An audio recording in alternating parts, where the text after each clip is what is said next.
નમસ્કાર વિદ્યાર્થી મિત્રો, તો આજે આપણે ધોરણ 10 ગણિતની અંદર ચેપ્ટર નંબર 3 દ્વિચલ સુરેખ સમીકરણ યુગ્મ એના સ્વાધ્યાય 3.2 ના બીજા પ્રશ્નનો અભ્યાસ કરવાનો છે. પ્રશ્ન છે કે 2x + 3y = 11 અને બીજું સમીકરણ છે 2x - 4 = -14 નો ઉકેલ શોધવાનો છે આપણે આદેશ સિરીઝ દ્વારા.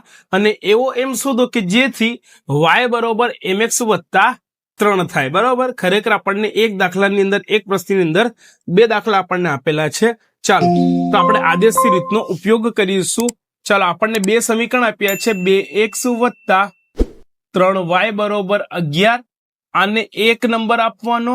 એવી જ રીતે 2x - 4y = -24 છે અને નંબર 2 આપી દેવાનો. હવે આપણે શું કરીશું તો નંબર 3 સમીકરણને આપવાનો છે. એના માટે આપણે શું કરીશું, કોઈક એક સમીકરણના કોઈક એક ચલને સૂત્રનો કરતા બનાવીશું.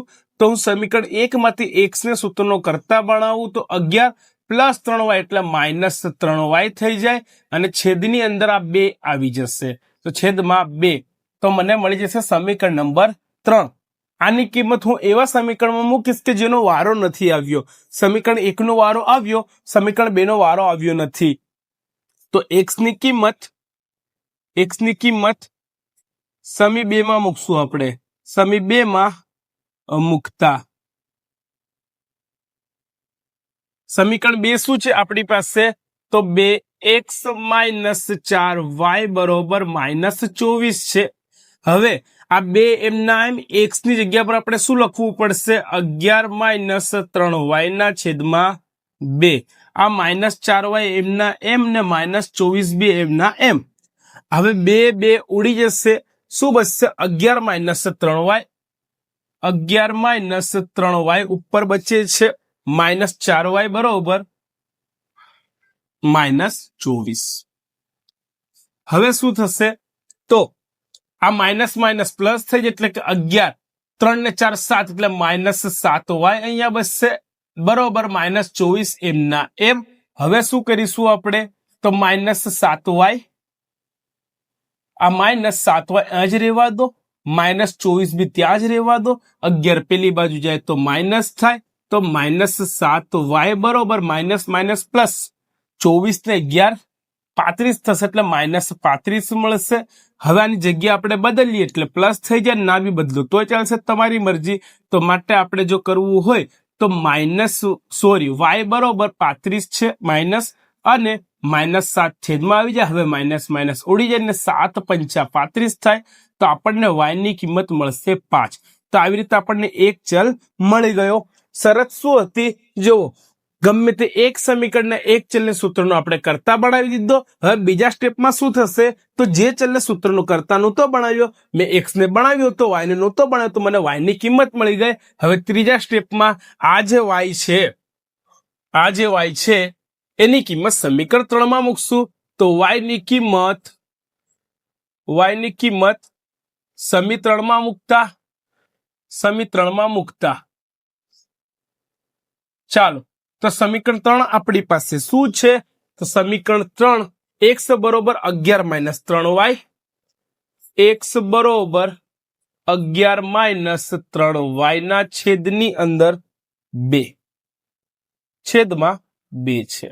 ચાલો તો હવે આપણે શું કરીશું, 11 એમના એમ 3 એમના એમ કૌંસમાં y ની કિંમત આપણને કેટલી મળી 5. તો એ કૌંસમાં લખવાના 5 અને છેદમાં 2 એમના એમ. તો 11 એમના એમ અને 5 તારી 15 અને છેદમાં આવશે 2. તો 11 માંથી 15 જશે એટલે માઇનસમાં આપણો જવાબ આવશે બરોબર. તો 15 માંથી 11 જાય તો 4 એટલે -4 ના છેદમાં 2 એટલે 2 દુ 4 થાય. એટલે આપણને x બરોબર -2 મળશે. x બરોબર -2 આપણને મળશે. જો y બરોબર 5 મળે છે ને x બરોબર -2 મળી ગયો. હવે આપણને બીજું શું પૂછ્યું છે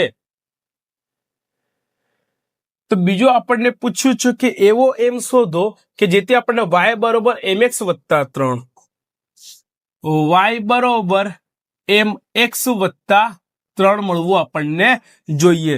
ચાલો y ની જગ્યા પર y ની કિંમત મૂકીશું. 5 લખી દેવાના y ની જગ્યા પર.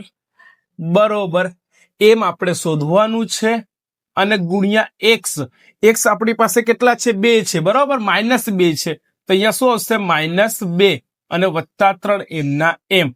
તો આપણને ખરેખર શું મળે છે? આ 5 અહીંયા રહેવા દે, +3 આ બાજુ આવે તો -3 થઈ જાય અને અહીંયા શું મળે? -2 એમ થઈ જશે.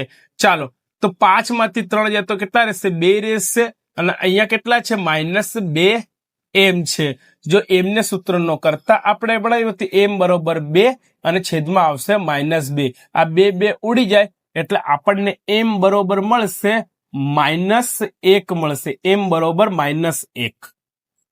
તો એમની કિંમત એવી આપણે શોધવાની હતી કે y બરોબર mx + 3 થાય. તો એમની જગ્યા પર હું -1 લઉં, y ની જગ્યા પર હું 5 લઉં અને x ની જગ્યા પર -2 લઈશ તો આ સમીકરણ આપણને મળી જશે.